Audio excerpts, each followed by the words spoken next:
সম্মানিত উপস্থিতি, আমাদের আজকের যে প্রোগ্রাম আমরা শুরু করতে যাচ্ছি, IERF Islamic education and research foundation ও মাদ্রাসাতুল হাদিসের ব্যবস্থাপনায় জ্ঞান গবেষণামূলক প্রোগ্রাম আমাদের ইনশাআল্লাহ নিয়মিত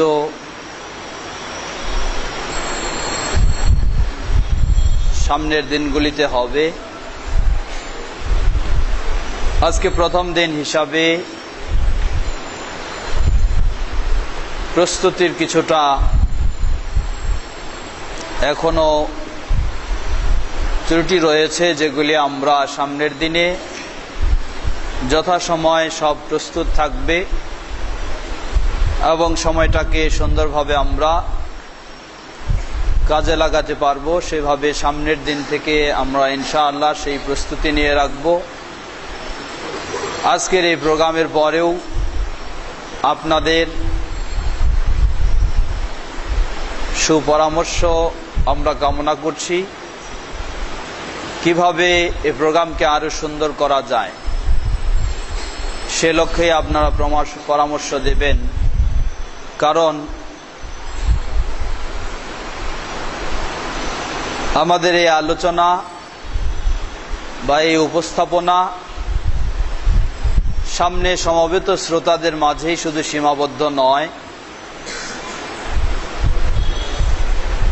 পৃথিবীর যে কোনো প্রান্ত থেকেই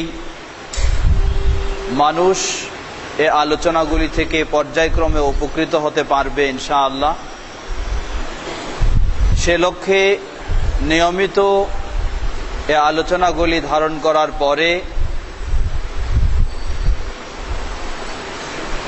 IERF এর ওয়েবসাইটে, মাদ্রাসাতুল হাদিসের ওয়েবসাইটে এবং আরও যারা ধারণ করছেন তাদেরও jumarkhutbah.com ওয়েবসাইটে আরও বিভিন্ন ইস্যু প্রচারিত হবে এবং এগুলি CD DVD আকারে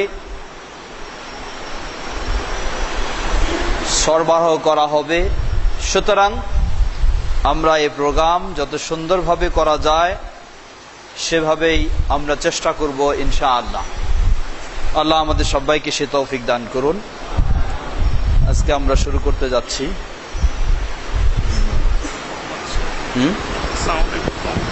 ওইটাই সাউন্ড না, তাহলে এটা নিচে দিলেও চলবে।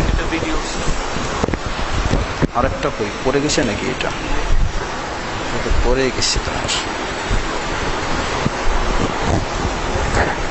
বাস।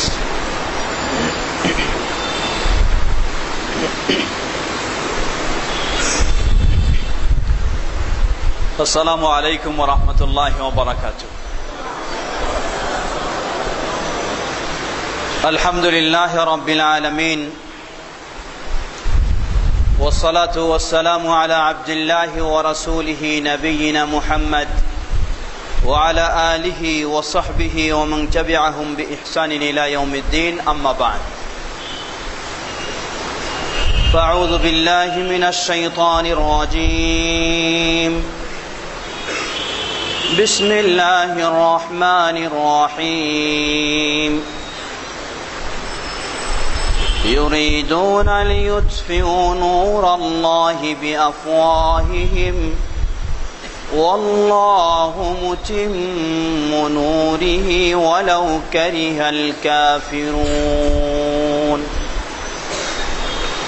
هو الذي أرسل رسوله بالهدى ودين الحق ليظهره على الدين كله ولو كره المشركون.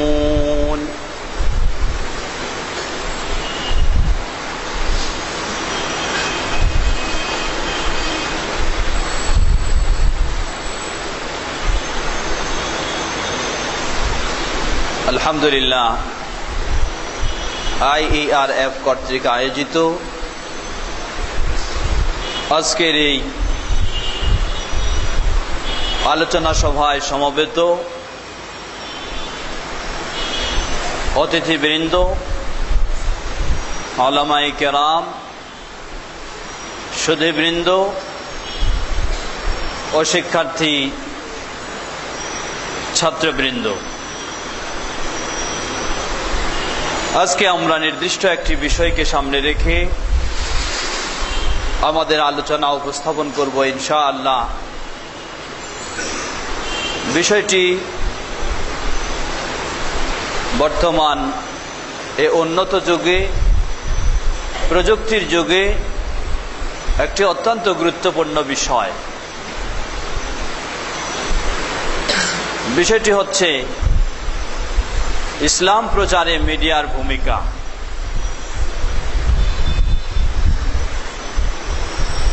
ইসলাম প্রচার বন্ধে যেমন মিডিয়ার বড় ভূমিকা রয়েছে, ঠিক ইসলাম প্রচারে কোন মিডিয়ার ভূমিকা থাকতে পারে কি না,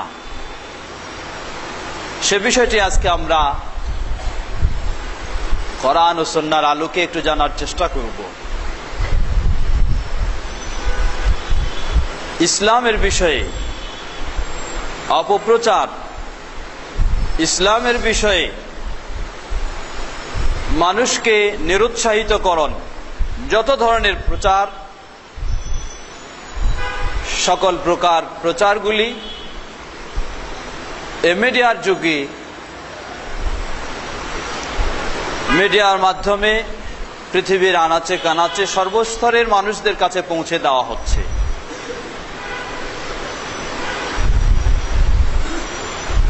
রাসূল সাল্লাল্লাহু আলাইহি ওয়াসাল্লামের যুগে, সেই সময়ে তৎকালীন নিয়ম নীতি বা কৃষ্টি কালচারের আলোকে তাদের মাঝে পারস্পরিক বিভিন্ন বিষয়গুলি যেভাবে যেই মিডিয়ার মাধ্যমে প্রচার করতেন, রাসূল সাল্লাল্লাহু আলাইহি ওয়াসাল্লাম তিনিও সেই যুগে সমকালীন মিডিয়া ব্যবহার করেছেন ইসলাম প্রচারের জন্য। তাহলে বর্তমান রাসূল সাল্লাল্লাহু আলাইহি ওয়াসাল্লামের অতীত হওয়ার 1400 বছর পরে বা প্রায় 1500 বছর পরে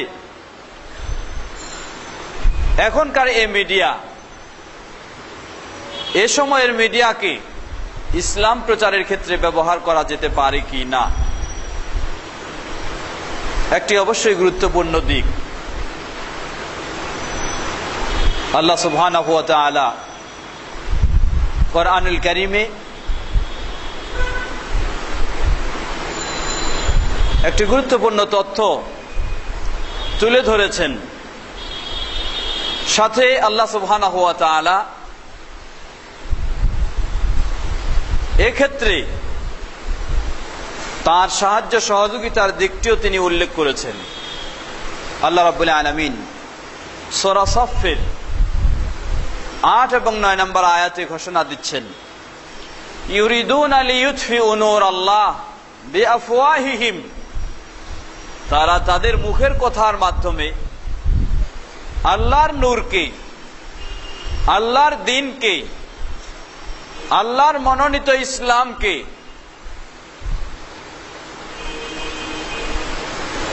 তারা তাদের মুখের ফুৎকার দিয়ে, মুখের কথা দিয়ে আল্লাহর দ্বীনকে নিভিয়ে দিতে চায়।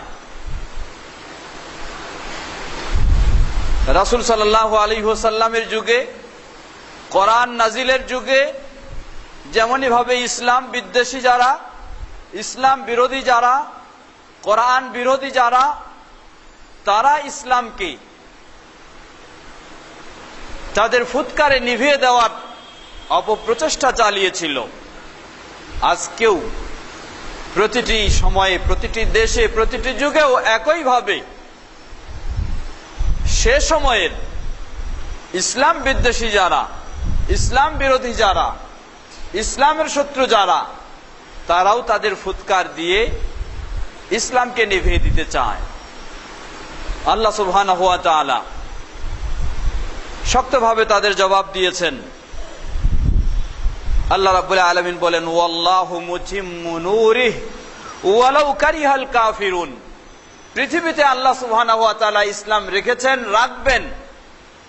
তার এই ঈমান ইসলামের নূরকে আল্লাহ সুবহানাহু ওয়া তাআলা পরিপূর্ণতা দান করবেন, যদিও সেই কাফের সমাজ, অমুসলিম সমাজ অপছন্দ করে থাকে। আল্লাহ রাব্বুল আলামিন সেটি কোনো মনে করেন না। ইসলামের শুরুতেই ইসলামকে নিভিয়ে দেওয়ার জন্য তারা বহু অপচেষ্টা, বহু কলা কৌশল ব্যবহার করেছে, আজও করা হচ্ছে।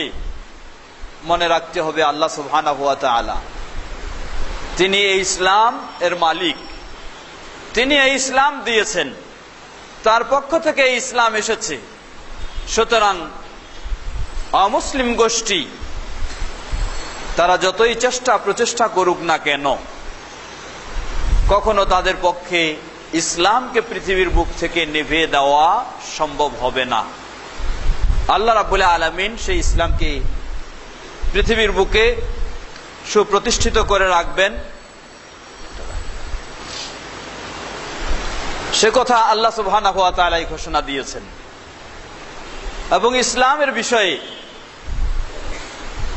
ধারক বাহক হিসাবে সর্বশেষ নবী ও রাসূল হিসাবে প্রেরণ করেছেন মুহাম্মদ সাল্লাল্লাহু আলাইহি ওয়াসাল্লামকে।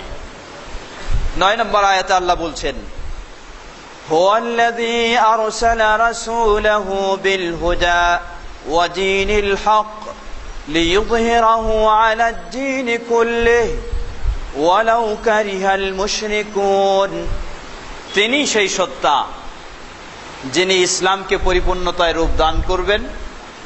তিনি প্রেরণ করেছেন তার মনোনীত বান্দা, তার মনোনীত রাসূল মুহাম্মদ সাল্লাল্লাহু আলাইহি ওয়াসাল্লামকে, লিইয়ুযহিরাহু আলাদ দীনি কুল্লিহি। পৃথিবীতে যত মতবাদ রয়েছে, যত ধর্ম রয়েছে, ইহুদি ধর্ম বলি, খ্রিস্টান ধর্ম বলি, আরো যত কিছু, সকল ধর্ম ও মতবাদের উপর শ্রেষ্ঠত্ব ও প্রতিষ্ঠিত হবে ইসলাম, এ হক দিন। আল্লাহ সুবহানাহু ওয়া তাআলা সে লক্ষ্যে প্রেরণ করেছেন রাসূল মুহাম্মদ সাল্লাল্লাহু আলাইহি ওয়াসাল্লামকে।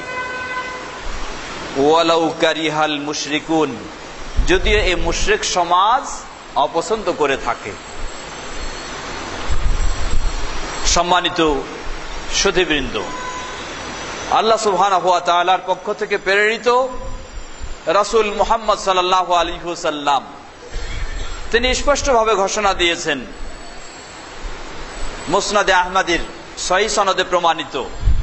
তিনি বলেন, লা ইয়াবলুগান্না হাযাল আমর মা বালাগাল লাইলু ওয়ান নাহার ওয়া লা ইয়াতরুকুল্লাহু বাইতা মাদারিন ওয়ালা ওয়াবার ইল্লা আদখালাহুল্লাহু হাযাদ দ্বীন বিইজ্জি আযীদিন আও যিল্লি দালিলিন আযযান ইয়াইজ্জুল্লাহু বিহি আল ইসলাম ওয়া যুল্লান ইয়াযিল্লুল্লাহু বিহি আল কুফরা। রাওয়াহু আহমদ ফি মুসনাদিহি ওয়াল ইমাম ইবনে হিব্বান ফি সহিহিহি। আল্লাহ রাসূল সাল্লাল্লাহু আলাইহি ওয়াসাল্লাম বলেন, লা ইয়াবলুগান্না হাযাল আমর মা বালাগাল লাইলু ওয়ান নাহার।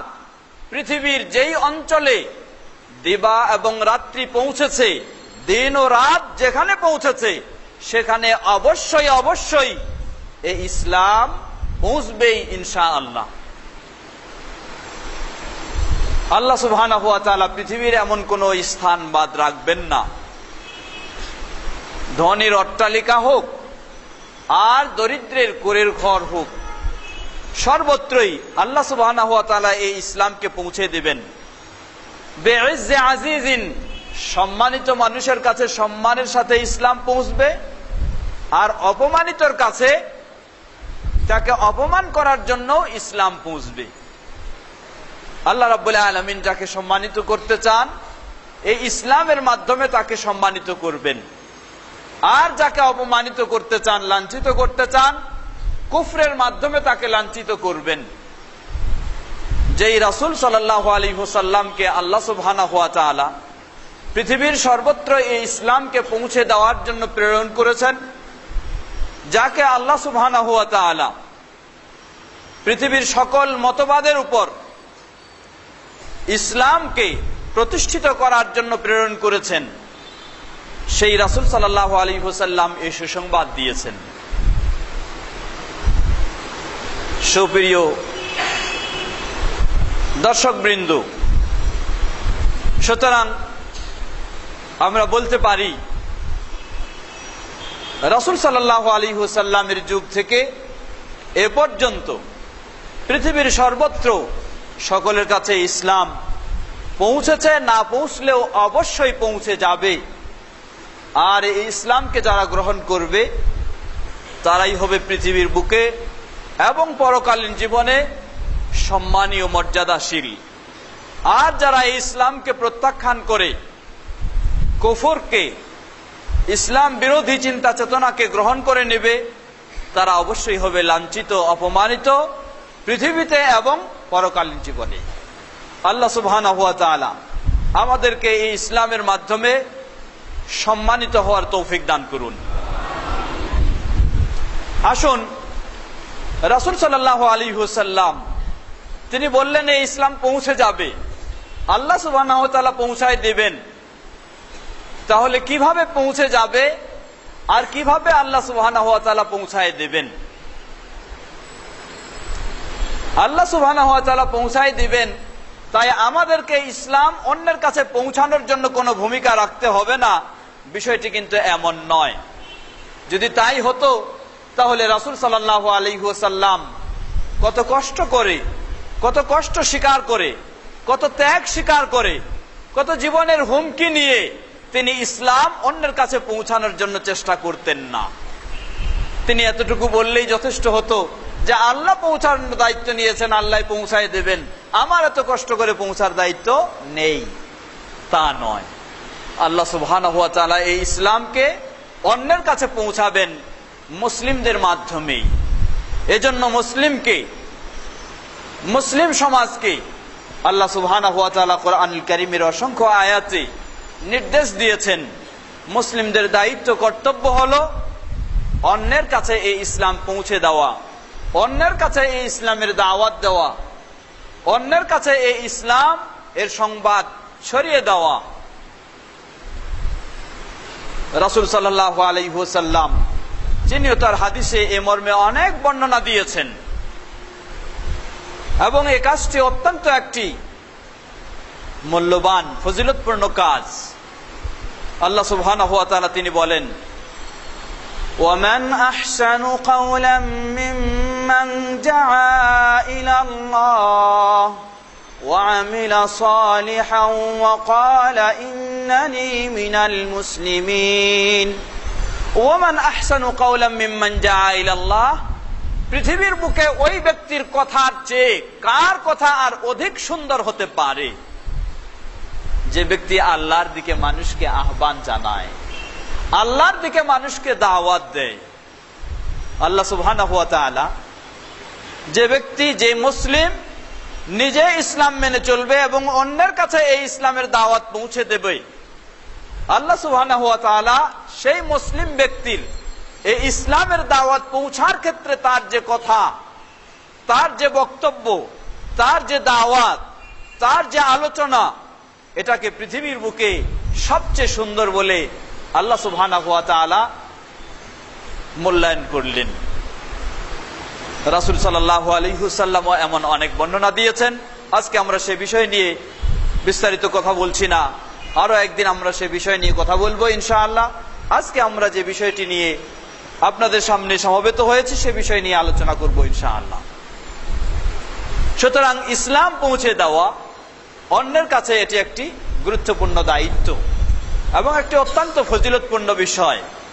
আল্লাহ রাসূল সাল্লাল্লাহু আলাইহি ওয়াসাল্লাম তিনি এর বর্ণনা দিতে গিয়ে, উৎসাহ দিতে গিয়ে অনেক বর্ণনা দিয়েছেন।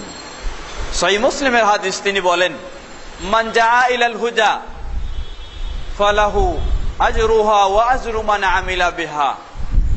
একজন মানুষ যদি আরেকজন মানুষকে হেদায়েতের দিকে দাওয়াত দেয়, ইসলামের কোন কাজের দিকে দাওয়াত দেয়, এ দাওয়াত পেয়ে যিনি এ দাওয়াতকে গ্রহণ করবেন, গ্রহণ করার কারণে এর সওয়াব তো সেটা তিনি পাবেনই, এ দাওয়াত সেই ব্যক্তির থেকে যত দূর যতজনের কাছে ছড়িয়ে যাবে এবং যতজন এর মাধ্যমে ইসলামের আমল করবে, ইসলাম মেনে চলবে, সকলের সমান সওয়াবগুলি যিনি দাওয়াত দিয়েছেন সর্বপ্রথমে তাকে আল্লাহ সুবহানাহু ওয়া তাআলা দান করবেন। আপনি একজন মানুষকে ইসলামের দাওয়াত দিলেন, এ ব্যক্তি আপনার দাওয়াতে ইসলামের প্রতি যদি ঘুরে আসে, আপনার দাওয়াত পেয়ে যদি ইসলাম সে মানার চিন্তা করে, চেষ্টা করে, তারপর তার মাধ্যমে যতজন ইসলাম মানবে, যতজন ইসলামের দাওয়াত পাবে, সকলের কাজের এই ইসলামী কর্মকাণ্ডের সমপরিমাণ সওয়াব আল্লাহ সুবহানাহু ওয়া তাআলা আপনাকে দান করবেন। সুতরাং এটি অত্যন্ত একটি গুরুত্বপূর্ণ কাজ, সাথে সাথে অত্যন্ত ফজিলতপূর্ণ ও সওয়াবেরও একটি কাজ। অতএব আমাদেরকে এ বিষয়ে বসে থাকার কোনো সুযোগ নেই। সকলেই যার পক্ষে যে ধরনের সামর্থ্য রয়েছে তিনি তার সেই সামর্থ্য অনুযায়ী তার প্রেক্ষাপটে বা তার অবস্থানে সেভাবেই তিনি দাওয়াতি কাজ করবেন, এটাই ইসলামের নিয়ম। এখন এই দাওয়াতি কাজ করব, ইসলাম অন্যজনের কাছে পৌঁছাবো, কিভাবে পৌঁছাবো? এই ইসলাম অন্যজনের কাছে পৌঁছানোর যে ব্যবস্থা গ্রহণ করব, এটাকে বলা হয় মাধ্যম, দাওয়াতের মাধ্যম, যেটাকে আরবি ভাষায় বলা হয় ওয়াসাইলুদ দাওয়া। এ বিষয়ে বিশেষজ্ঞগণ বহু বই পুস্তক লিখেছেন কোরআন সুন্নাহর আলোকে বিভিন্ন গবেষণা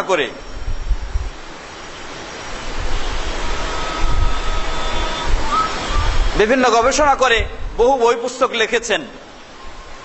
অতএব ওয়াসাইলুদ দাওয়া বা দাওয়াত আরেকজনের কাছে পৌঁছানোর যে মাধ্যম, সেই মাধ্যম কি হতে পারে সে বিষয় নিয়ে আজকে আমরা কিছু কথা বলবো ইনশাআল্লাহ। আমরা যেহেতু আজকে যে বিষয়টি নিয়ে আলোচনা করছি, ইসলাম প্রচারে মিডিয়ার ভূমিকা, এখানে মিডিয়া দ্বারা আমরা সেই মাধ্যমকে বোঝাতে চাই। আপনি এই ইসলাম এর দাওয়াত আরেকজনের কাছে পৌঁছাবেন, যেই গণমাধ্যমের দিয়ে আপনি পৌঁছাবেন এ দাওয়াত, সেটাকে মিডিয়া বলা হয়। জনগণের কাছে একটা নিউজ, একটা সংবাদ, একটা তথ্য, একটা ঘোষণা, একটা আহ্বান আপনি জনগণের কাছে পৌঁছাতে চান, যে মাধ্যমে আপনি পৌঁছাবেন এটার নামই হলো মিডিয়া। মিডিয়া বর্তমান সমাজে যে মিডিয়া, আমাদের এই মিডিয়ার যুগে বা এই উন্নত প্রযুক্তির যুগে যে মিডিয়া, সে মিডিয়াকে আমরা সাধারণত কয়েক ভাগে ভাগ করতে পারি।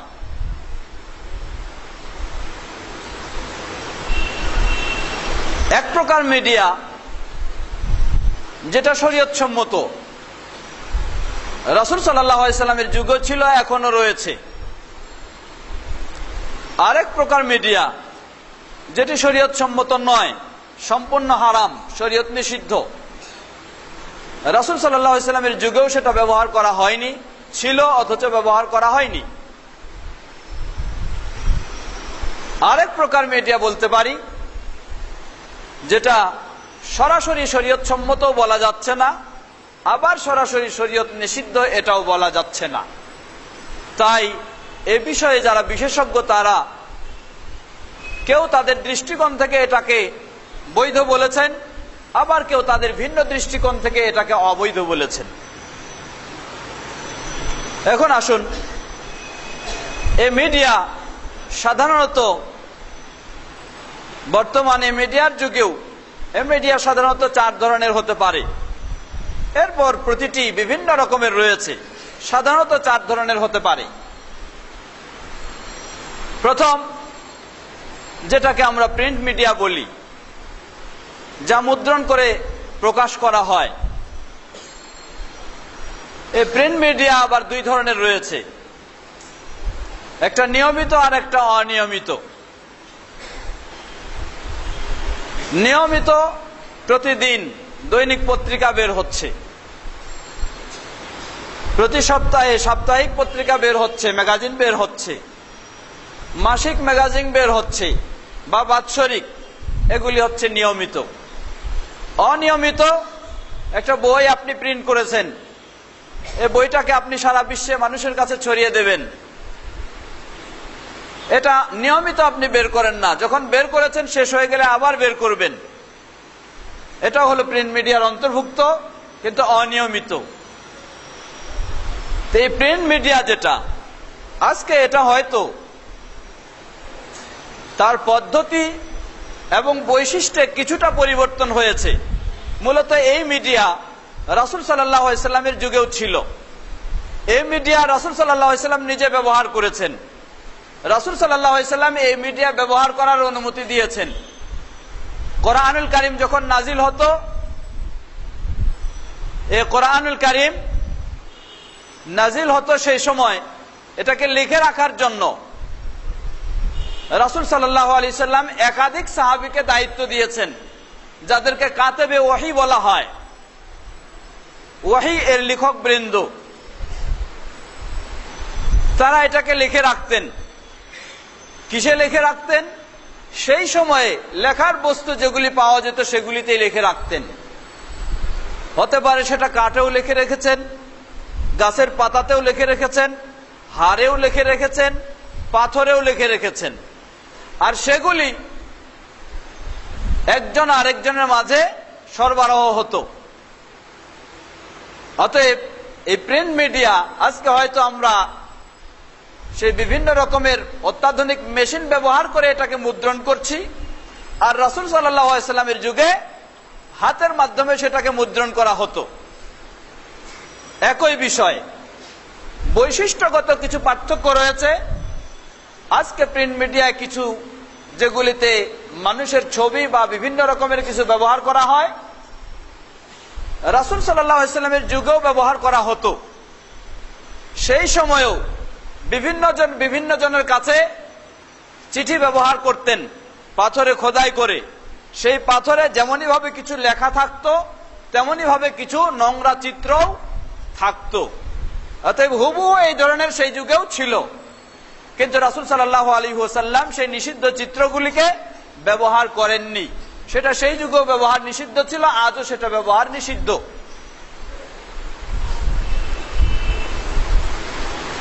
অতএব প্রথম প্রকার মিডিয়া যেটা, তাহলে কিছু মুদ্রণের মাধ্যমে একজনকে আরেকজন দিয়ে প্রচার প্রসার করা। রাসূল সাল্লাল্লাহু আলাইহি ওয়াসাল্লামের যুগে এটি ছিল, আজও রয়েছে। সেটি বৈধ, তাতে কোনো অসুবিধা নেই, কারো দ্বিমতের বিষয় নেই। দ্বিমতের বিষয় হলো সেটাতে কোন রকমের যেন অশ্লীলতা বা কোনো সেই সমস্ত বিষয় যেগুলি শরীয়ত নিষিদ্ধ, এগুলি ব্যবহার না হয়। যদি ব্যবহার না হয়ে থাকে তাহলে কোনো অসুবিধা নেই, সেটা এখনো আমাদের সমাজে বহুল প্রচলিত। তৃতীয় প্রকার মিডিয়া, দ্বিতীয় প্রকার, যেটাকে বলা হয়, আমরা বলি যে অডিও, শুধু সাউন্ডের মাধ্যমে আরেকজন কথাগুলি শুনতে পান, আওয়াজের মাধ্যমে শুনতে পান, সেগুলি শুনেই এগুলির মাধ্যমে দাওয়াত গ্রহণ করেন। এটাও বলা যেতে পারে এক প্রকার রাসূল সাল্লাল্লাহু আলাইহি সাল্লামের যুগে ছিল। সেই সময় ছিল মানুষের মাঝে, এখন হয়ে গেছে সেটা যন্ত্রের মাঝে। রাসূল সাল্লাল্লাহু আলাইহি সাল্লামের কাছ থেকে সাহাবায়ে কেরামগণ হাদিস শুনছেন, শুনে নিজের ভিতরে সেটাকে রেকর্ড করে রাখছেন। অপর এলাকায় গিয়ে রাসূল সাল্লাল্লাহু আলাইহি সাল্লাম থেকে শোনা সেই রেকর্ড করা হাদিসগুলি সেখানে অন্য এক জায়গায় গিয়ে সাহাবী কি করলেন, সেটাকে তাদের সামনে ছড়িয়ে দিলেন, প্রকাশ করলেন, শোনালেন, তারা সেগুলিকে শুনলেন। তাহলে এই অডিও যেটা সাউন্ডের মাধ্যমে শুধু কোনো কিছু দেখা যায় না, এটাও রাসূল সাল্লাল্লাহু আলাইহি সাল্লামের যুগে এক প্রকার ছিল। সেটা ছিল মানুষের মধ্যে, আর এখন হয়ে গেছে সেটা যন্ত্রের মধ্যে। অতএব এটা তো কোনো অসুবিধা নেই। তবে এই অডিও, এটা একটা যন্ত্র, রেডিও বা এই জাতীয় যা কিছু রয়েছে এগুলি একটি যন্ত্র। এই যন্ত্রটাকে যদি ভালো কাজে ব্যবহার করা হয় তাহলে কোনো অসুবিধা নেই, আর যদি এটাকে খারাপ কাজে ব্যবহার করা হয় তাহলে অবশ্যই অসুবিধা রয়েছে। যেন এক ব্যক্তি তিনি বলে ফেললেন এর বিরোধিতা করতে গিয়ে, বললেন যে না, এই অডিও দিয়ে কখনো ইসলামের কোনো কিছু প্রচার প্রসার করা যাবে না। কেন? বলেন যে এটা অবশ্যই গুনাহের কাজ হবে। তাকে জিজ্ঞাসা করা হলো যে অডিও দিয়ে প্রচার প্রসার করা যাবে না কেন? কেউ যদি এই অডিও বা এই রেডিও বা এই মেশিনটাকে কোরআন রেকর্ড করে নেয় এবং কোরআন মানুষকে শোনায়, তাহলে কি সওয়াব হবে না? তিনি বললেন যে না, হবে না। কেন? সরাসরি মানুষের মুখ থেকে শুনতে হবে, তাহলে সওয়াব হবে। ওনাকে যখন প্রশ্ন করা হলো, আচ্ছা ঠিক আছে, এই অডিওটাতে, এই মেশিনটাতে যদি কোনো অশ্লীল গান রেকর্ড করা হয়, বাজনা রেকর্ড করা হয়, এটা যদি কাউকে শোনানো হয়, কোনো কিছু গুনাহ হবে কি? তখন বললেন যে হ্যাঁ, গুনাহ হবে। জিজ্ঞাসা করলো কেন গুনাহ হবে? এটা তো সরাসরি মানুষের মুখ থেকে গান এখানে আসছে না, যন্ত্রের মাধ্যমে, তাহলে গুনাহ কেন হবে? তখন বলতে উনি বাধ্য হলেন যে না, যদিও এটা কি মানুষের সরাসরি মুখ থেকে না, তবু এটা কি হবে? সওয়াব হইতে পারে বা হবে, অস্বীকার করার সুযোগ নেই। তো এই যন্ত্র, এটাকে আপনি ব্যবহার করবেন, ভালো কাজ শোনাবেন এটা দিয়ে, ভালো কথা শুনবেন এটা দিয়ে, তাহলে অবশ্যই কোনো অসুবিধা নেই, এটি বৈধ। আর যদি এটাকে আপনি খারাপ হিসেবে ব্যবহার করেন, তাহলে সেটি অবশ্যই অবৈধ হবে। সুতরাং দাওয়াত প্রচার প্রসারের দ্বিতীয় মাধ্যম আমরা এই অডিও, যেটা সাউন্ড শুধু শোনা যায়, এটাকে ব্যবহার করতে পারি, তাতে কোনো অসুবিধা নেই। এর সাথে কিছু সংশ্লিষ্ট বিষয় রয়েছে, সেগুলি পরে আর বলবো আমরা। তৃতীয় বিষয়, যেটাকে বলি আমরা সহজ ভাষায় ভিডিও, ভিসিডি ইত্যাদি, যেখানে চিত্রও দেখা যায় এবং আওয়াজও শোনা যায়, সেখানে দর্শনেরও বিষয় রয়েছে, শ্রবণেরও বিষয় রয়েছে। এটার হুকুম কি? এর সাথে সংশ্লিষ্ট চতুর্থ যেটা, সেটা আরেকটু উন্নত, যেটাকে বলতে পারি আমরা আরো উন্নত, তা হলো কম্পিউটার। শুধু ভিডিও, ভিসিডি ইত্যাদি নয়, এই কম্পিউটারের মাধ্যমে যেটা নেট কানেকশন বা ইত্যাদি, এগুলি সবগুলিতে দর্শনও রয়েছে এবং শ্রবণও রয়েছে, দুটো দিক রয়েছে। এগুলিকে দাওয়াতের কাজ হিসাবে, দাওয়াতের মিডিয়াম হিসাবে, মাধ্যম হিসাবে ব্যবহার করা যাবে কি না, এখানে চলে আসছে সেই একই বিষয়, সেই স্যাটেলাইট চ্যানেল বলেন বা ইত্যাদি যত কিছু, যেগুলিতে দর্শন এবং শ্রবণ দুটো দিকে রয়েছে। এখানেও আলেম সমাজের বা এই বিষয়ে যারা বিশেষজ্ঞ, তারা বিভিন্ন রকমের মতামত ব্যক্ত করেছেন। যারা এটাকে নিষিদ্ধ করেছেন, এই নিষিদ্ধের পিছনে বড় যেটি দলিল বা যুক্তি বা কারণ, তা হচ্ছে চিত্রগুলি দেখাতে হলে সেই চিত্রগুলিকে আগে ধারণ করতে হবে, আগে ছবি গ্রহণ করতে হবে, আগে ছবি নিতে হবে, তাহলে সেটাকে এই যন্ত্রের মাধ্যমে, ভিডিওতে, ভিসিডিতে বা কম্পিউটারে বা নেটে বা এই জাতীয় ইসে সেখানে দেখানো সম্ভব হবে। ধারণ করা, ছবি ধারণ করা, ছবি নেওয়া, এটি যেহেতু ইসলামে নিষিদ্ধ, সুতরাং ছবির উপর নির্ভরশীল যে বিষয়টা, সেটা সেই দৃষ্টিকোণ থেকে ইসলামে নিষিদ্ধ। এ হলো তাদের বক্তব্য। আমরা এখানে বলতে পারি এই বিষয়টি অত্যন্ত একটি গুরুত্বপূর্ণ বর্তমান প্রেক্ষাপটের জন্য, কারণ বর্তমান প্রেক্ষাপট এই ক্ষেত্রে অত্যন্ত একটি কঠিন অবস্থানে রয়েছে। কারণ মানুষ, এটা আমাদের দেশ শুধু নয়, গোটা বিশ্বের মানুষ, শহর গ্রাম কোনো পার্থক্য নেই, শিক্ষিত অশিক্ষিত পার্থক্য নেই, দেশি বিদেশি পার্থক্য নেই, গোটা বিশ্বের সকল শ্রেণী, সকল মানুষই যেন আজকে এই ভিডিও, ভিসিডি বা ইত্যাদি যেখানে দর্শন শ্রবণ দুটোই রয়েছে, এটার উপরে বেশিরভাগ নির্ভরশীল। অতএব আমরা এখানে কয়েকটি বিষয় বলবো, যেই বিষয়গুলি কিছু সীমারেখার আলোকে এটার বৈধতা প্রমাণ করে। প্রথম বিষয় হলো, একটি কায়দা বলা হয় কোরআন এবং হাদিসের আলোকে, আদ-দারুরা তুবিহু আল-মাহযুরাত। প্রয়োজনে নিষিদ্ধ বিষয়টাকে বৈধ করে দেয়। প্রয়োজনের তাগিদ নিষিদ্ধ বিষয়টাকে বৈধ করে দেয়। যেমন উদাহরণস্বরূপ আল্লাহ সুবহানাহু ওয়া তাআলা নিজেই কোরআনুল কারীমে এই বিষয়টি তুলে ধরেছেন, হাদিসে এসেছে। মৃত প্রাণী খাওয়া মুসলিমদের জন্য সম্পূর্ণ হারাম, যেটা মারা গেছে এমনি, যদিও সেটা সুন্দর গরু হয় অথবা সুন্দর খাসি হয় বা উটও যদি হয়ে থাকে, কিন্তু সেটা যদি এমনি এমনি মারা যায় অথবা জবাই ছাড়া তাকে হত্যা করে বা অন্যভাবে মারা যায়, তাহলে এই মৃত প্রাণীর গোশত খাওয়া মুসলিমের জন্য কি হারাম। ঠিক অনুরূপভাবে শুকরের গোশত খাওয়া মুসলিমের জন্য, কুকুর বা ইত্যাদি যাই কিছু বলুন, এগুলি সব হারাম। কিন্তু যদি মানুষ এমন প্রেক্ষাপটে পড়ে যায় যে এটা খাওয়া ছাড়া তার বিকল্প কোনো পথ নেই নিজের জান বাঁচানোর জন্য, তাহলে ইসলাম তার জন্য অনুমতি দিয়েছে ততটুকু খাওয়া তার জন্য, এই হারামটা ততটুকু তার জন্য বৈধ হবে।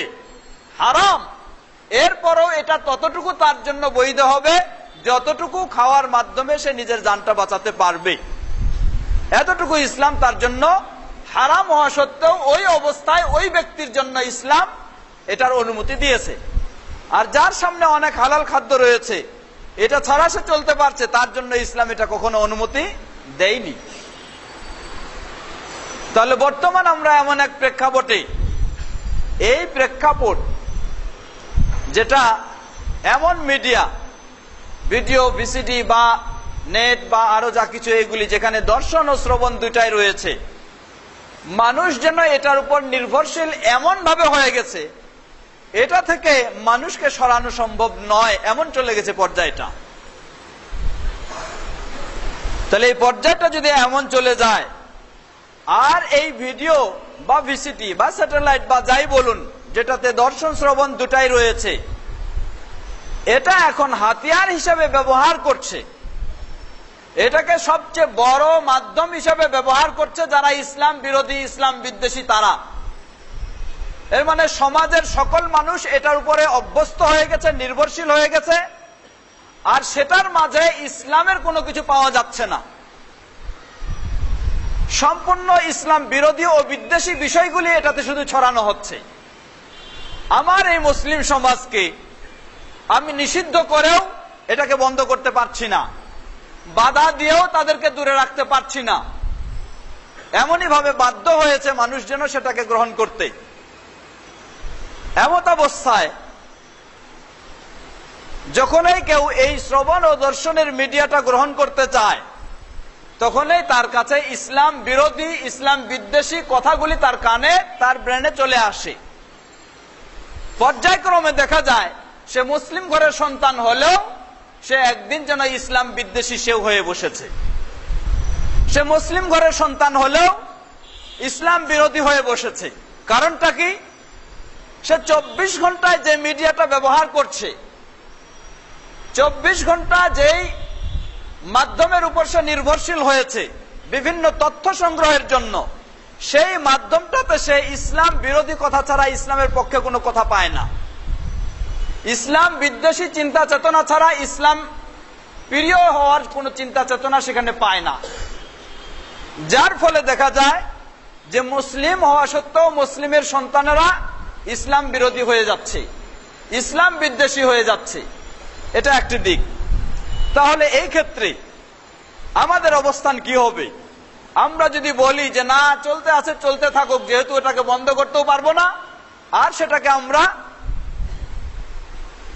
সেটা থেকে আমাদের শ্রোতাদেরকে বা দর্শকদেরকে দূরেও সরাতে পারছি না, আর সেটাতে যদি আমরা কোনো পরিবর্তনও নিয়ে আসতে না যাই, তাহলে এভাবে আমাদের দিনের দিন সন্তানেরা, পরবর্তী প্রজন্ম, তারা ইসলাম বিদ্বেষী, ইসলাম বিরোধী, ইসলামের বিষয়ে ভুল চিন্তা নিয়ে তারা গড়ে উঠবে।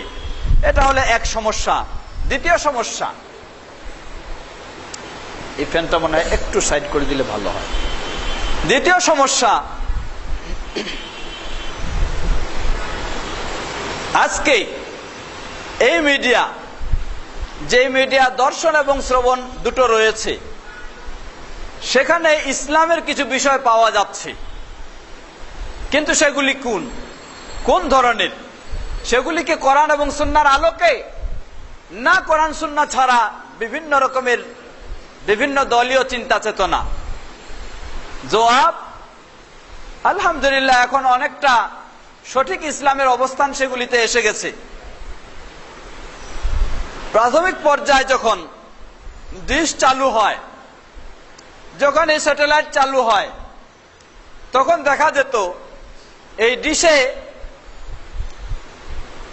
ইসলাম যদি খোঁজা হতো তাহলে আসতো কাদিয়ানির ইসলাম, ইসলাম যদি খোঁজা হতো তাহলে আসতো শিয়াদের ইসলাম, ইসলাম যদি খোঁজা হতো আসতো এই ধরনের বিভ্রান্তিকর ইসলামের বিষয়গুলি আসতো।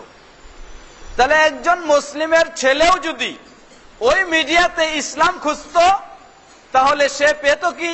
হয় ইসলাম বিরোধী বিদ্বেষী কথাগুলি পায়, অথবা এমন ইসলাম পায় যেটা হলো কাদিয়ানীদের ইসলাম, অথবা এমন ইসলাম পায় যেটা হলো শিয়াদের ইসলাম, অথবা এমন ইসলাম পায় যেটা হলো কবর পূজারীদের ইসলাম।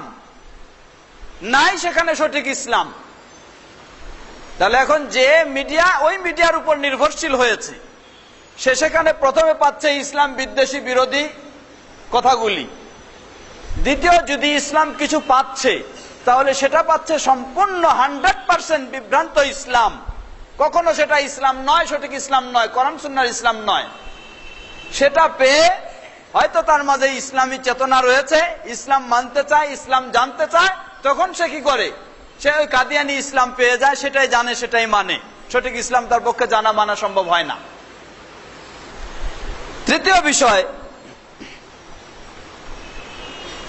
সুতরাং যারা এই মিডিয়ায় বাধ্য হয়ে ইচ্ছায় অনিচ্ছায় মিডিয়া ব্যবহার করতে হচ্ছে, এর উপর নির্ভরশীল হয়েছে, শ্রবণ দর্শনের মিডিয়া যেটা, এখন এখানে তারা সঠিক ইসলামকে পাচ্ছে না।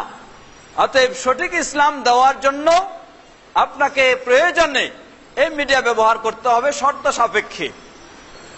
আর প্রথম বিষয় বলেছিলাম আমরা, যে যেখানে ভরপুর সব সময় 24 ঘন্টা ইসলাম বিরোধী, ইসলাম বিদ্বেষী কথা শুনছেন, মুসলিম সন্তান, মুসলিম সমাজকে সেগুলির প্রতিবাদ কিছু দিতে হলে আপনাকে ওই মিডিয়া ব্যবহার করা ছাড়া উপায় নাই।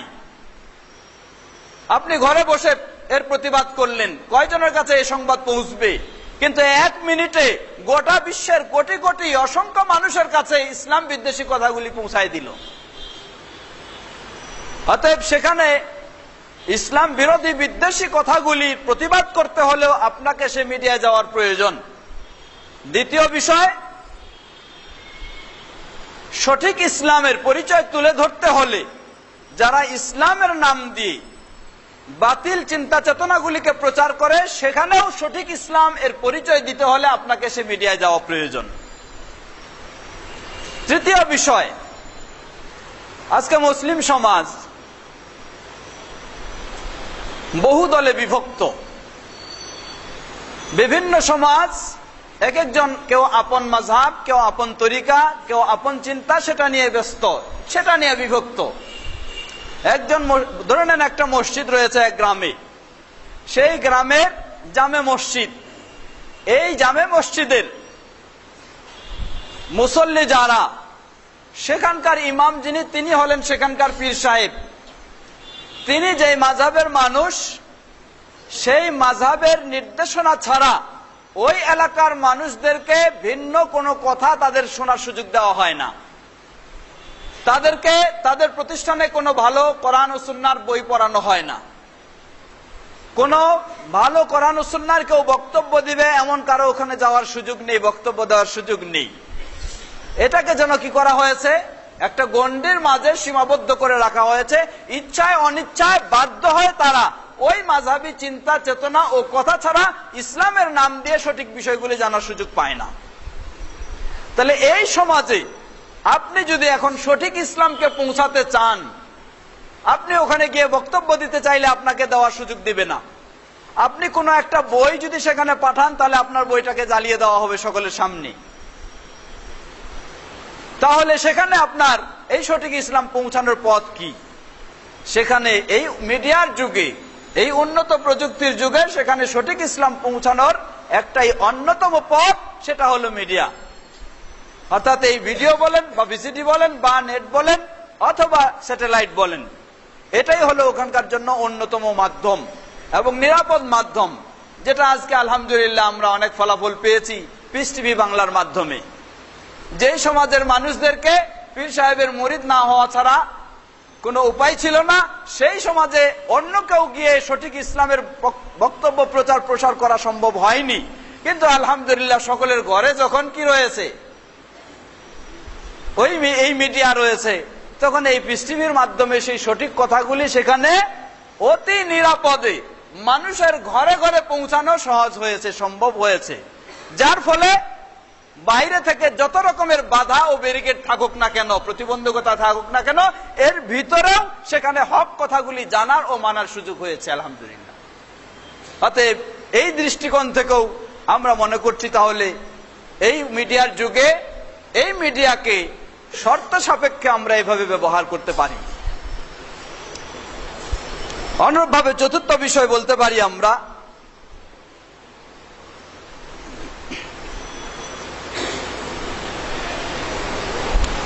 আজকে আমরা যেমন বলতে পারি উদাহরণস্বরূপ বিভিন্ন সমাজের যুব সমাজের কথা যদি আজকে আমরা স্মরণ করি, দেখা যাচ্ছে যে বর্তমান যুব সমাজ আমাদের, তারা নির্ভরশীল হলো নেটের। সকাল সন্ধ্যা নেট নিয়ে ব্যস্ত থাকে তারা। আরে এই নেটে যদি আপনি ইসলামের কোনো দাওয়াত এর সুযোগ না রাখেন, তাহলে এই ছেলে যে 24 ঘন্টা এটার উপর নির্ভরশীল, সে ইসলামের ছোঁয়াও কখনো পাবে না। কারণ সে মসজিদেও যায় না, মাদ্রাসাও যায় না, ইসলামী জলসাও যায় না, অন্য কোথাও যায় না, যায় শুধু এই নেটেই। এখন এই নেটে যত রকমের অশ্লীলতা, সেগুলির মাঝে সে হাবুডুবু খাচ্ছে।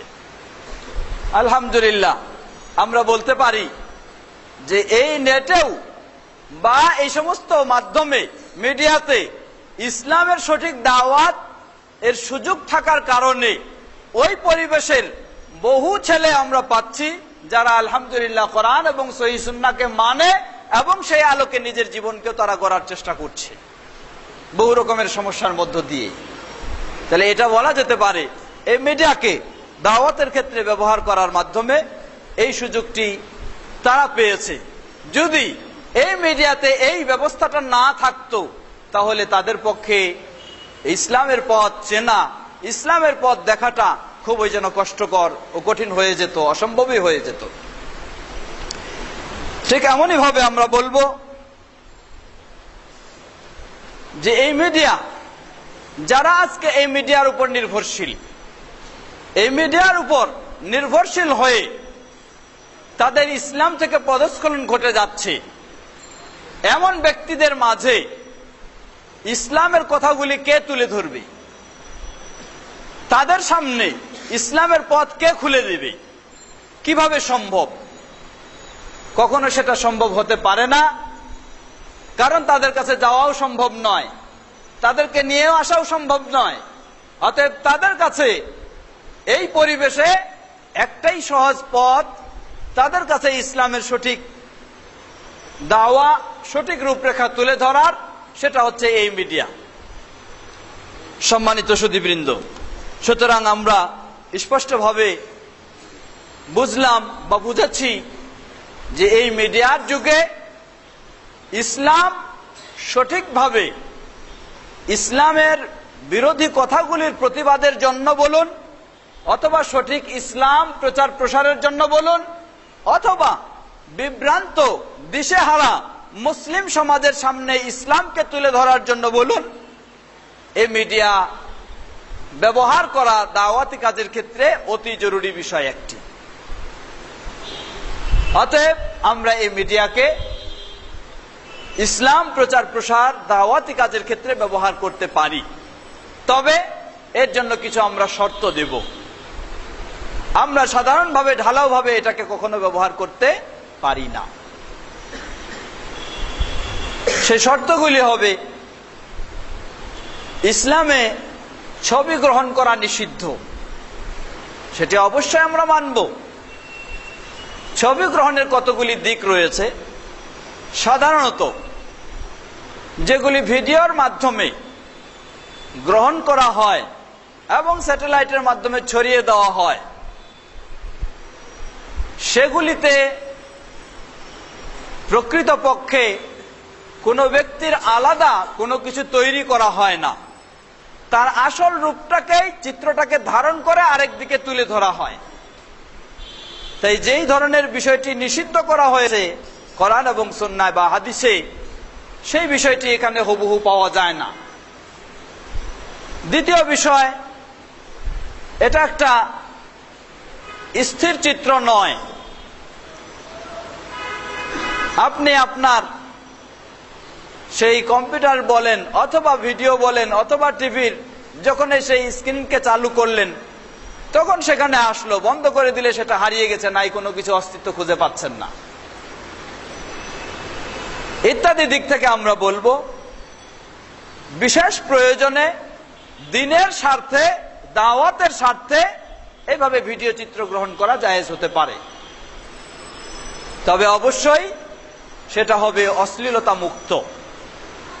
কোন ধরনের সেখানে নারী পুরুষের অবাধের অশ্লীলতা বা নারীদের উন্মুক্তভাবে চলা সেই চিত্র ধারণ, এগুলি কখনো জায়েজ কেউ বলবেও না এবং সেটি কখনো হতে পারে না। ইত্যাদি শর্ত সাপেক্ষে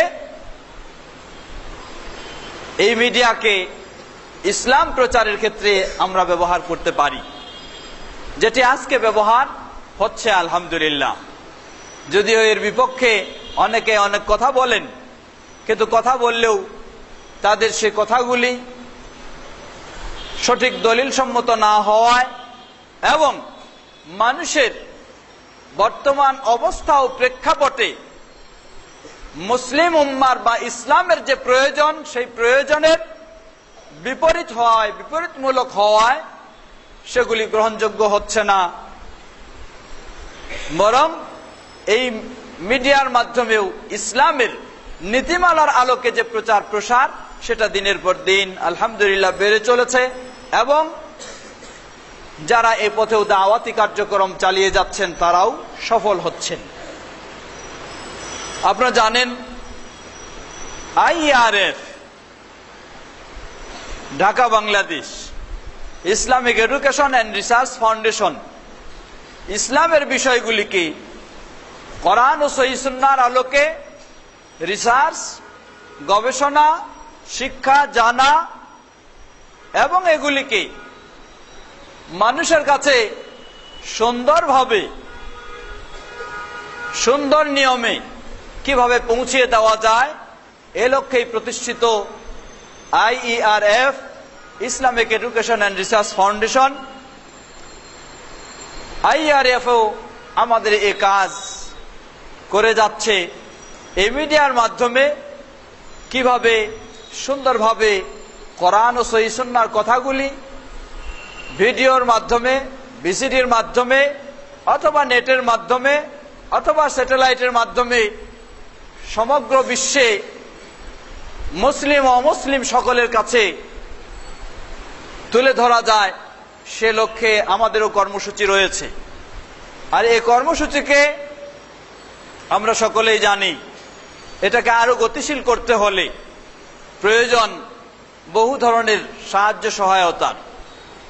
আমাদের পরিকল্পনা ইনশাআল্লাহ IRF এর পরিচালিত যেমন পিস টিভি, ঠিক তেমনি ভাবে IERF এর অতি শীঘ্রই সম্ভব সামর্থ্য অনুযায়ী আমাদেরও সেই ধরনের টিভি চ্যানেল গোটা বিশ্বের মানুষের মাঝে কোরআন ও সহিহ সুন্নাহর সঠিক দাওয়াতকে পৌঁছে দেওয়ার জন্য আমরাও সেই পরিকল্পনা হাতে নিয়েছি এবং সেই লক্ষ্যেই অগ্রসর হচ্ছি।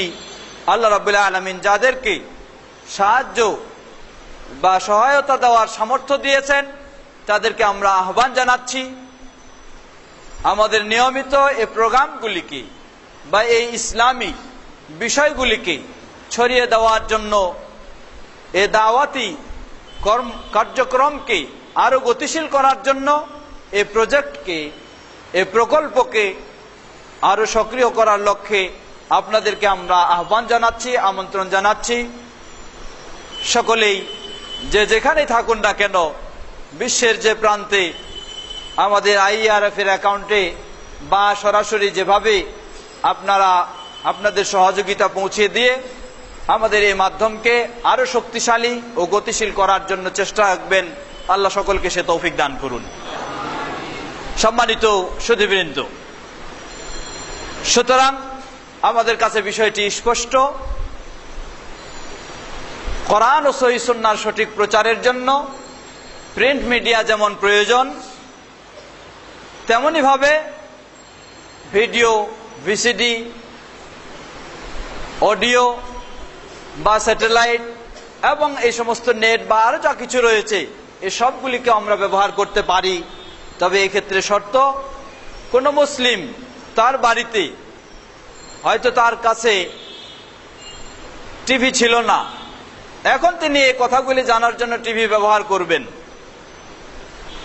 অনেকেই আপত্তি করেন যে এক ব্যক্তির বাসায় টিভি ছিল না, যার কারণে খারাপ বিষয়গুলি তার বাড়িতে, দর্শনগুলি, কথাগুলি তার বাড়িতে আসার সুযোগ ছিল না।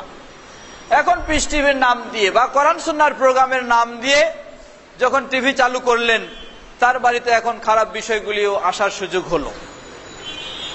আমরা অবশ্যই বলবো, কোনো সন্দেহ নেই,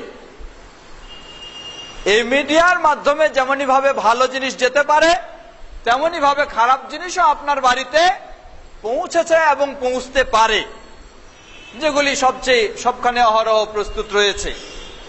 অতএব আপনার বাসায় এই সঠিক মিডিয়া বা কোরআন এবং সুন্নাহর প্রচারের জন্য এই মিডিয়া চালু করার কারণে যদি খারাপ জিনিস চলে আসার সম্ভাবনা থাকে, সেটাকে যদি নিয়ন্ত্রণে রাখা সম্ভব না হয়, তাহলে আপনি অবশ্যই, কোনো সন্দেহ নাই, আপনার জন্য এ পথ আমরা চালু করতে বলি না, আপনি বন্ধই রাখুন।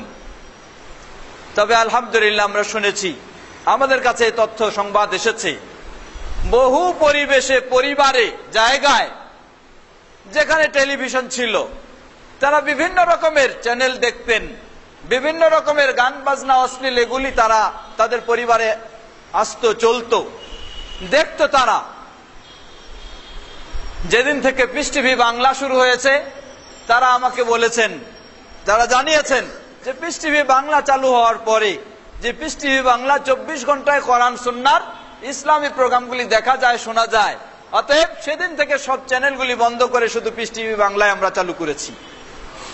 তো আলহামদুলিল্লাহ, তাহলে বোঝা যায় যে আপনি যেমন বলতে চান যে এর মাধ্যমে খারাপ আসার সম্ভাবনা রয়েছে, তেমনি ভাবে আপনি জেনে নিন এবং বহু প্রমাণ খারাপ আসতো, এই সঠিক প্রচার প্রসার এই মিডিয়ার মাধ্যমে চালু হওয়ার কারণে খারাপের পথগুলি বন্ধ হয়ে শুধু ভালোটাই এখন চলতেছে। অর্থাৎ যেখানে আশঙ্কা রয়েছে খারাপ এসে যাওয়ার, আমরা সেখানে চালু করতে বলবো না, সেটা আপনি বন্ধ রাখুন। আর যেখানে খারাপ নেই, আসার সম্ভাবনা নেই, সেখানে অবশ্যই ভালোর মাধ্যমে ভালো জিনিসকে আমরা গ্রহণ করতে পারি, এতে কোনো অসুবিধা নেই। তাই আসুন আমরা সার্বিকভাবে সম্ভব অনুযায়ী, সামর্থ্য অনুযায়ী সঠিক মাধ্যম অবলম্বন করে সঠিক মিডিয়ার মাধ্যমে আমরা সঠিক বিষয়গুলি পৌঁছে দেওয়ার চেষ্টা করব। আল্লাহ আমাদের সকলকে সে তৌফিক দান করুন। আমাদের সময় খুব দীর্ঘ নয়, জি, কিছু প্রশ্ন উত্তর পর্ব থাকতে পারে, আর 15 মিনিট তো চলবে। জি, এই বিষয়কে কেন্দ্র করে কারো যদি কোনো প্রশ্ন থেকে থাকে, সে জিজ্ঞাসা আপনারা সরাসরি করতে পারেন অথবা লিখিতভাবে পাঠাতে পারেন।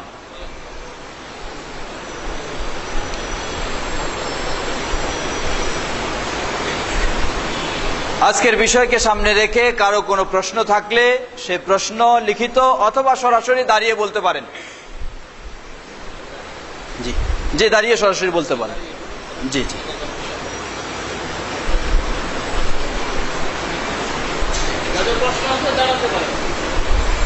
জি। অনেকে তো ফেসবুকের মধ্যে ইসলামের দাওয়াটা ইদানিং বেশি ছড়িয়ে গেছে। তো সঠিক ইসলামের দাওয়াটাও কিন্তু যেভাবে ছড়িয়েছে, ইসলামের দাওয়াটাও ছড়িয়েছে। সেখান থেকে অনেকে বলছে যে যেহেতু ভুলটা ছড়িয়ে গেছে, তোমরা সঠিকটা ছড়ানো বা তোমরা ইসলামটা ফেসবুকে সেগুলো ছড়িয়েও না, বা ইসলামের দাওয়াটা পুরো ফেসবুকের মতো জায়গায় করো না, কারণ সেখানে আগে থেকে নোংরামি করে আছে। তো এটা আমাদের ভাই প্রশ্ন করেছেন যে এই সমস্ত মিডিয়া এর মাঝে অনেকগুলি দিক রয়েছে, তার মাঝে যেমন ফেসবুক হাতে হাতে চলতে ফিরতে রাস্তায় ঘাটে গাড়িতে বসে সব জায়গায় আপনি ব্যবহার করতে পারছেন আপনার কাছে নেট কানেকশন থাকলে। আমাদের ভাই প্রশ্ন করেছেন যে ফেসবুক তো এখানে সব রকমের জিনিস ব্যবহার হয়, খারাপ অশ্লীল সবকিছু পাওয়া যায়, তো এর মাঝে ইসলামেরও দাওয়া যখন ছাড়া হয়েছে, এখন কিছু ইসলামের নাম দিয়েও বিভিন্ন রকমের ভুল ভ্রান্তি দাওয়াত তথ্য এগুলিও ছড়ানো হচ্ছে। তাই ইসলামের পবিত্রতা রক্ষার্থে এই ফেসবুকে যেন আমরা ভালো দাওয়াতগুলি না ছড়াই। এ প্রশ্নের জবাব আমার মনে হয় আমাদের আলোচনার মাঝে এসে গেছে। আমরা বলেছি এই ফেসবুক যদি 100% এই ফেসবুকে ইসলামের কোনো দাওয়া না থাকে, শুধু অনইসলামিক কর্মকাণ্ড, কথাবার্তা, চিন্তা, চেতনা, দর্শন এগুলি থাকে ফেসবুকে, আজকে যুব সমাজের হাতে হাতে ফেসবুকের ব্যবহার, তাহলে এই যুবক সে 24 ঘন্টায় কোন ফেসবুক ব্যবহার করবে? তাকে তো আমি ফেসবুক ব্যবহার করা বন্ধ করতে পারছি না, সে ফেসবুক ব্যবহার করছেই, তাহলে সে কি ব্যবহার করবে? 24 ঘন্টায় সে যে ফেসবুক ব্যবহার করছে সেখানে ইসলামের কোনো কথা পাচ্ছে না, ইসলাম বিরোধী, ইসলাম নিষিদ্ধ কর্মকাণ্ডগুলি সে 24 ঘন্টায় তার ফেসবুকে সে পাচ্ছে। তাহলে এখানে আমরা বলবো যে একে যদি আমরা ইসলামের দিকেও দাওয়াত দিতে চাই, তাহলে তাকে অবশ্যই সেখানে আমাকে ইসলামের কথাগুলি দিতে হবে এবং ইসলামের দাওয়া আমরা সেখানে দিব। অনুরূপভাবে এই ফেসবুকে ইসলামের নামে যদি ভুল তথ্যগুলিও সরবরাহ করা হয়, তাহলে সেই ব্যক্তি যে এই ভুল তথ্যগুলিকে ইসলামের তথ্য বলে মনে করবে, তাহলেও তো সে বিভ্রান্তিতে যাবে। সুতরাং তাকে সঠিক পথে নিয়ে আসতে হলে অবশ্যই আমাকে দিতে হবে সেখানে। এর একটি বাস্তব উদাহরণ আমরা দিতে পারি। যেমন ধরে নিন একটা বাজার, এই বাজারে দেখা যায় যে এখানে অনেক মানুষ রয়েছে, কিন্তু এই বাজারে সব গান বাজনা ইত্যাদি এগুলি নিয়ে ব্যস্ত সব সময়। তাহলে এখন প্রশ্ন, এই বাজারটাকে কি আমরা এভাবেই ছেড়ে দিব যে আজীবন এটা গান বাজনা নিয়ে ব্যস্ত থাকবে, কখনো ইসলামের দাওয়াত সেখানে দিব না? কি তা হতে পারে? তা তো কখনো হতে পারে না। যদি তাই হয়, আল্লাহ রাসূল সাল্লাল্লাহু আলাইহি ওয়াসাল্লাম কি বলেন? মান রা মিনকুম মুনকারান ফালিগাইরহু বিয়াদিহি ফাইন লাম ইস্তাতি' ফাবিকলবিহি ফাবিলিসানি ফাইন লাম ইস্তাতি' ফাবিকলবিহি ওয়া যালিকা আযআফুল ঈমান। যদি আপনি অন্যায় অশ্লীলতা দেখেন, এই অন্যায় অশ্লীলতা প্রতিবাদের জন্য আপনি কি করবেন? আপনার শক্তি সামর্থ্য দিয়ে সেখানে প্রতিবাদ করার চেষ্টা করবেন।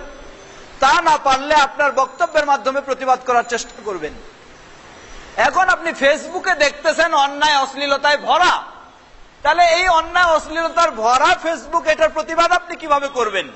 যে ফেসবুক ছাড়া আপনার কথা শুনবেই না, যে ফেসবুক ছাড়া আপনার লেখা দেখবে না, যে ফেসবুক ছাড়া আপনার দাওয়াত গ্রহণ করবে না, তাকে আপনি কিভাবে দাওয়াত দিবেন?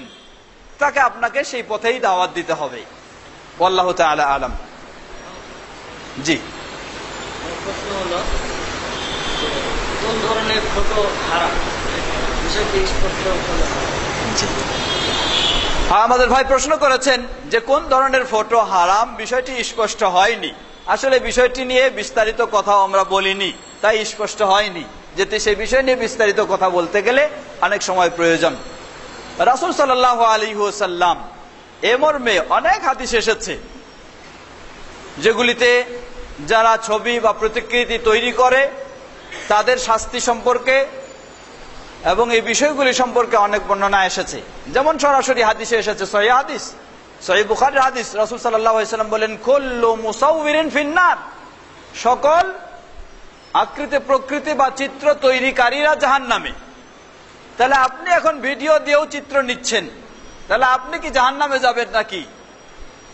জবাব, এখানে কুল্লু মুসাউবিরিন ফিন্নার, সকল আকৃতি প্রকৃতি বা চিত্র তৈরিকারীরা জাহান্নামে। এখানে কয়েকটি দিক রয়েছে। প্রথম হলো, যে সমস্ত চিত্রগুলি তৈরি করা হয়, হতে পারে সেটা মাটি দিয়ে একটা মানুষের আকৃতিতে তৈরি করা বা কোনো প্রাণীর আকৃতিতে তৈরি করা, প্রাণী জগৎ যেগুলি, রূহ জগৎ বা জীবিত যেগুলি, বা এই সমস্ত যদি আকৃতি তৈরি করা হয়, অথবা এটাকে কোনো ওয়ালে খোদাই করে সেখানে তৈরি করা হয়েছে, অথবা এই ধরনের কোনো ওয়ালে খোদাই করা হয়নি কিন্তু রং দিয়ে সুন্দর করে আর্ট করে তৈরি করা হয়েছে, যার একটা স্থিরতা রয়েছে, এগুলি সাধারণত নিষিদ্ধ। আর যেগুলির স্থিরতা নেই, স্থিরতা নেই বলতে ক্যামেরা দিয়ে যদি ছবি নেওয়া হয়, এরপর যদি সেটা আবার প্রিন্ট দেওয়া হয়, তাহলে সেটারও তো এক প্রকার স্থিরতা পাওয়া যায়। আমরা বলবো যে এটাও ক্যামেরা দিয়ে ছবি নেওয়া এবং এটাকে প্রিন্ট দেওয়া, এটাও অপ্রয়োজনে যদি কেউ করে থাকে তাহলে সেটাও জায়েজ হবে না করা, সেটাও নিষিদ্ধের মধ্যে পড়ে যাবে। আর একান্ত প্রয়োজন যেটা, এটা হচ্ছে দাওয়ার প্রয়োজন ইসলামের স্বার্থে। আর এই বিষয়টা এখানে কোনো সেই ধরনের প্রতিকৃতি বা মূর্তি, এই ধরনের অবকাঠামো দেহ তৈরি করার বিষয় নেই, এবং ওইরকম স্থির কোনো চিত্র তৈরি করা হয় না। জাস্ট একটা সেই সুন্দরভাবে তার একটা বিষয়টাকে একটা অস্থির চিত্র হিসাবে গ্রহণ করা হচ্ছে, এই দৃষ্টিকোণ থেকে এটি জায়েজ হতে পারে। এরপরেও এটাকে কেউ যদি ধারণ করে নিজের খেয়াল খুশি আনন্দ ফুর্তি গ্রহণের জন্য, আমরা বলবো সেটাও অপব্যয় এবং অন্যায়ের মধ্যে সেটাও চলে যাবে। এটা শুধুমাত্র ইসলাম প্রচারের তাগিদে যদি হয় তাহলে ইনশাআল্লাহ জায়েজ হতে পারে। এখন এই ভিডিও দিয়ে যদি কেউ, বিশেষ করে বিভিন্ন বিয়ের অনুষ্ঠান, আরো কিছু অনুষ্ঠান, সেগুলি ধারণ করছেন, সেখানে বহু রকমের নারী পুরুষ ইত্যাদি রয়েছে, একসাথে বিভিন্ন অশ্লীল দৃশ্যগুলি ধারণ করা হচ্ছে, সেটা অশ্লীল প্রচারের একটা মাধ্যম হয়ে যাবে। সেই দৃষ্টিকোণ থেকে সেটাও অবশ্যই হারামের মধ্যে আসবে, সেটা নিষিদ্ধ। আর এই ধরনের দৃশ্যগুলি যদি প্রচারের ক্ষেত্রে এসে থাকে তাহলে এখানে এটি সেই ছবি গ্রহণের নিষিদ্ধের মধ্যে পড়বে না ইনশাআল্লাহ। আল্লাহ তাআলা আলাম। ওয়ালাইকুম আসসালাম রহমতুল্লাহ।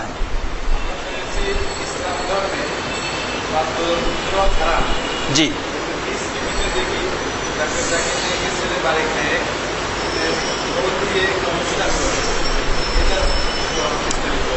আমাদের ভাই এক প্রশ্ন করেছেন, তিনি বলছেন যে ইসলামে আমরা জানি ইসলামে বাদ্যযন্ত্র নিষিদ্ধ, তবে পৃষ্টিতে দেখেছি উল্লেখযোগ্য একজন ব্যক্তি বা এক ছেলে তিনি কি করেন, একটা বাদ্যযন্ত্র বাজান। প্রথম বিষয় বলবো, পিস টিভি অত আমার 24 ঘন্টা দেখার সুযোগ হয় না, তাই কোন সময় কি আসে না আসে অতটা আমি নিজে চোখে দেখি নাই। দ্বিতীয় বিষয়, যেগুলি হালকা কখনো দেখেছি, সেটা যে তবলা বাজানো হয়, একটা তবলা, এক তাল এক পার্ট বিশিষ্ট তবলা। তো এক পার্ট বিশিষ্ট তবলা যেটা, যার একটা পার্ট রয়েছে একটা পার্ট নেই, এমনটা বাজানোর ক্ষেত্রে বাচ্চাদের বিভিন্ন আনন্দমূলক অনুষ্ঠানে বাজানো, সেটি রাসূল সাল্লাল্লাহু আলাইহি ওয়াসাল্লাম এর যুগেও ছিল। যেমন ঈদের দিন, বিয়ের অনুষ্ঠানে ইত্যাদি ছোট বাচ্চারা বাজাবে, বা এটা প্রমাণ পাওয়া যায়। আমার মনে হয় আপনি যে বাজানোটা দেখেছেন সেটা হয়তো এই ধরনের এক পার্ট বিশিষ্ট তবলাই হতে পারে। যদি এটাই হয় তাহলে সেটা জায়েজ হবে, আর যদি না হয় তাহলে সেটা জায়েজ হবে না। জি জি, যদি এটাই হয়ে থাকে তাহলে সেটা জায়েজ হবে। আল্লাহু আলাম।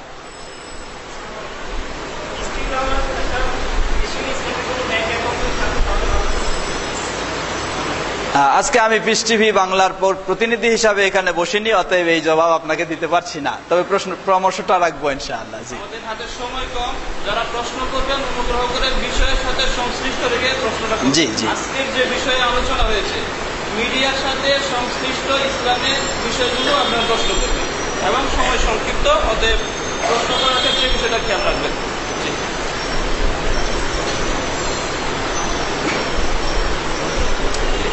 আর কোন প্রশ্ন?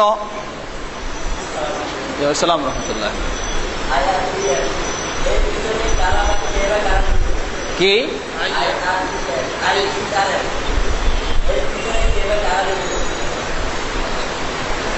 আমাদের ভাই IRF এর যারা পরিচালক প্রতিষ্ঠাতা তাদের পরিচয় সম্পর্কে জানতে চেয়েছেন।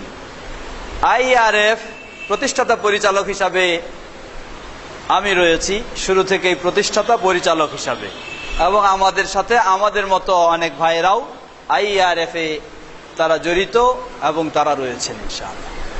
আশা করি ইনশাআল্লাহ আপনারাও সকলে IRF এর সাথে জড়িত, সংশ্লিষ্ট হয়ে এই সঠিক কাজে সহযোগিতা দিবেন ইনশাআল্লাহ। সালাম রহমতুল্লাহ।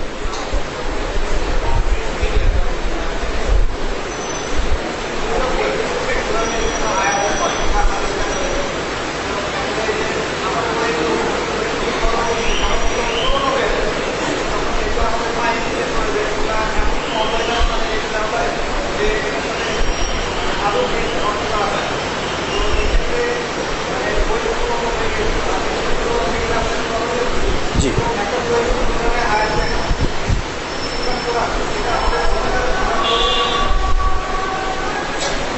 আমাদের ভাই একটি প্রশ্ন করেছেন, সেটি প্রিন্ট মিডিয়ার সাথে সম্পৃক্ত, যে প্রিন্ট মিডিয়া অর্থাৎ যেগুলি মুদ্রণ করা হয়, বই বা ম্যাগাজিন বা ইত্যাদি, সেখানে কোরআনের আয়াত ব্যবহার করা হয়। এটা ব্যবহার করার পর পড়া শেষ হয়ে গেলে মানুষ সাধারণত ফেলে দেয়, এমন জায়গায় হয়তো ফেলে দেয় সেখানে তার সম্মান দেখানো যথাযথ সম্ভব হয় না। তাহলে আমাদের করণীয় কি? আপনার করণীয়, যেগুলিতে এই সমস্ত আয়াত লেখা থাকে এগুলি লেখা বৈধ, জায়েজ রয়েছে। কারণ রাসূল সাল্লাল্লাহু আলাইহি ওয়াসাল্লাম যখন অমুসলিমদের কাছেও ইসলামের দাওয়াত দেওয়ার জন্য এই ধরনের চিঠি দিয়েছেন, সেখানেও তিনি আয়াত ব্যবহার করেছেন। অতএব এই প্রিন্ট মিডিয়া আপনি মুসলিমের হাতে দেন, অমুসলিমের হাতে দেন, সর্বত্রই আপনি আয়াত ব্যবহার করতে পারবেন। তবে এটাকে সম্মানের সাথে সংরক্ষণ করা উচিত। যখন পড়া হয়ে যাবে এরপর আয়াতগুলি যেন অপমানিত না হয়, এই জন্য সেটাকে সবচেয়ে উত্তম হলো পুড়ে ফেলা, সবচেয়ে উত্তম হলো পুড়ে ফেলা। কারণ যেটি প্রমাণিত হয় যে উসমান রাদিয়াল্লাহু আনহু তিনি যখন তার যুগে কোরআন মাজিদের সর্বশেষ সংকলন হলো, এই সর্বশেষ সংকলনের সময় তিনি সবগুলিকে একত্রিত করে বিভিন্ন যেগুলি ভাষায় বা বিভিন্ন রকমের ভাবে ছিল সেগুলিকে তিনি কি করলেন, অতিরিক্ত যেগুলি সেগুলিকে তিনি জ্বালিয়ে পুড়ে ফেললেন আর সবটাকে একভাবে সংরক্ষণ করলেন। তাই সেই নির্দেশনা থেকে আমরা বুঝতে পারি যে এগুলির সঠিক সংরক্ষণ হচ্ছে পুড়ে ফেলা। পানিতে ফেলে দিল, কোনো এক জায়গায় নোংরা জায়গায়, সেখানে গিয়ে সেটা পড়ে যাবে ইত্যাদি ইত্যাদি, তাই সেটা সম্মান রক্ষা করা সম্ভব হবে না। রক্ষা করা সম্ভব হবে এটাকে পুড়ে ফেলার মাধ্যমেই। আল্লাহু আ'লাম। আমরা আজকে শেষ করব এটাই। জি,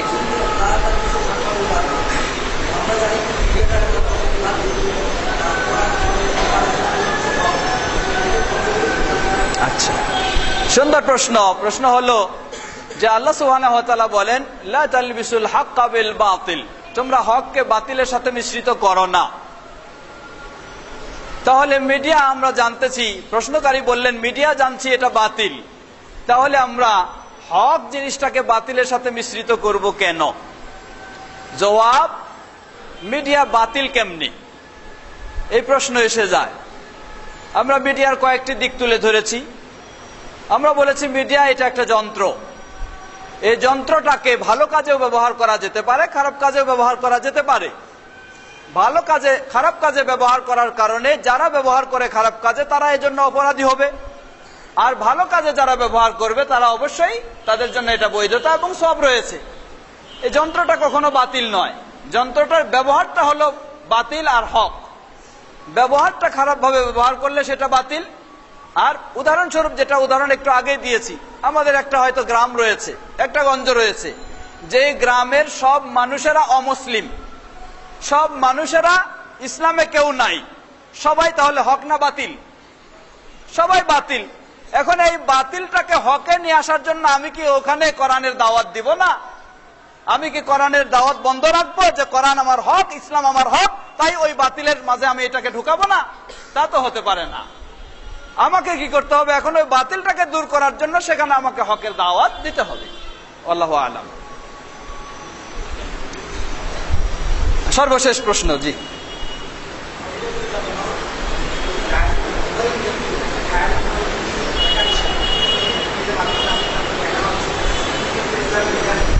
সুন্দর একটি প্রশ্ন। আমি আশা করছিলাম এই প্রশ্নটি পাবো, তাহলে এই বিষয়ের একটা সম্পৃক্ত বিষয়।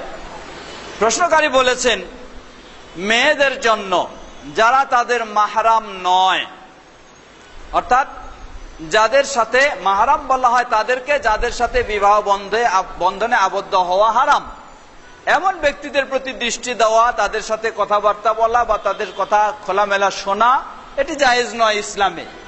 কিন্তু এই মিডিয়ার মাধ্যমে আজকে মহিলারা তো সেই দর্শন বা সেই কথা শোনার পর্যায়ে চলে আসে যারা গায়রে মাহরাম তাদের সাথে।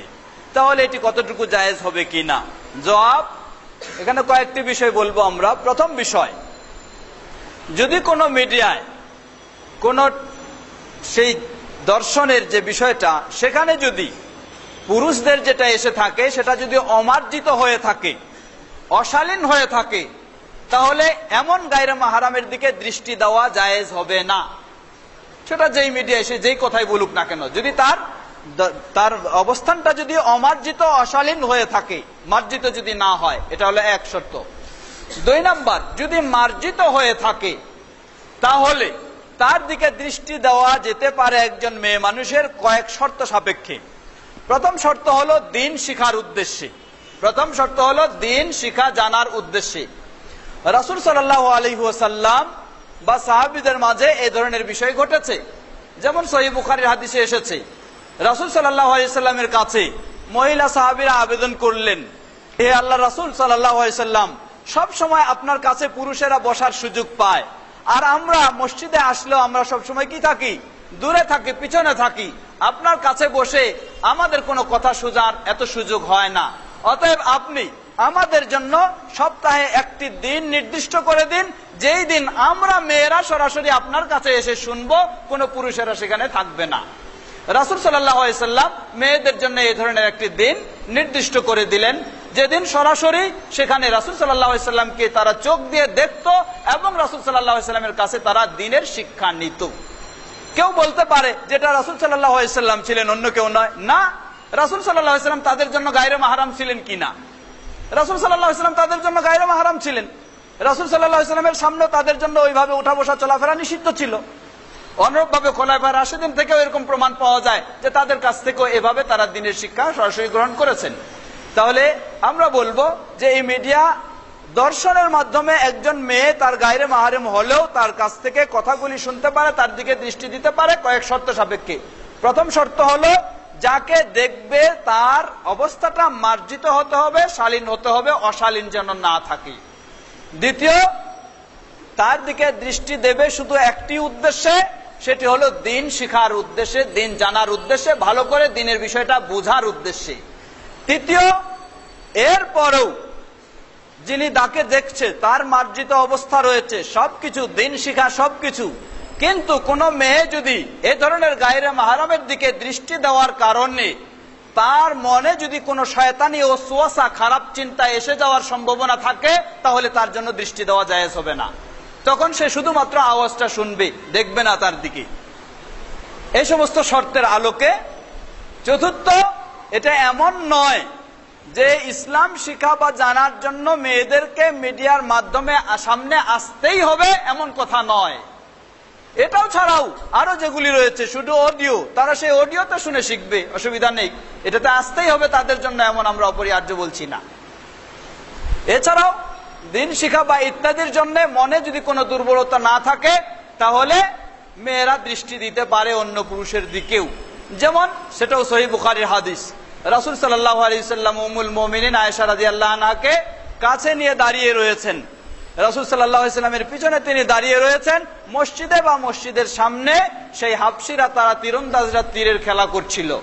রাসূল সাল্লাল্লাহু আলাইহি ওয়াসাল্লাম তাকে দেখার সুযোগ করে দিলেন, একটা ইসলামী বিষয় জানার জন্য এবং ইসলামী বিষয়ে উৎসাহিত করার জন্য সেই সুযোগটি দিয়েছিলেন। অন্য যদি হতো তাহলে দিতেন না।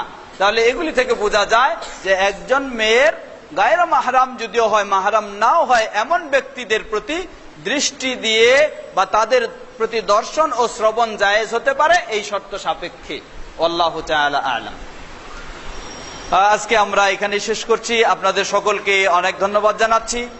আশা করব আমাদের IERF এর এই ব্যবস্থাপনা এটা পরবর্তীতে আরো আমরা সুন্দর করার চেষ্টা করব। এক্ষেত্রে আপনাদের পরামর্শ কামনা করছি এবং এই IERF এর আমাদের যে এই মিডিয়ার প্রকল্প শুরু হচ্ছে বা হয়েছে, বিশেষ করে আমাদের আপনারা হয়তো জানেন আমাদের একটা ক্যামেরা সেটা কেনা হয়েছে, প্রায় 3.5 লক্ষ দিয়ে একটা ক্যামেরা কেনা হয়েছে এবং আরো এটাকে বিভিন্ন রকমের সেই সমস্ত বিষয়গুলি, এই লেকচারগুলি এগুলিকে সিডি করতে হলে, ভিসিডি বা ভিডিও অডিও করতে হলে অনেক বিষয়ের প্রয়োজন, অনেক অর্থের প্রয়োজন।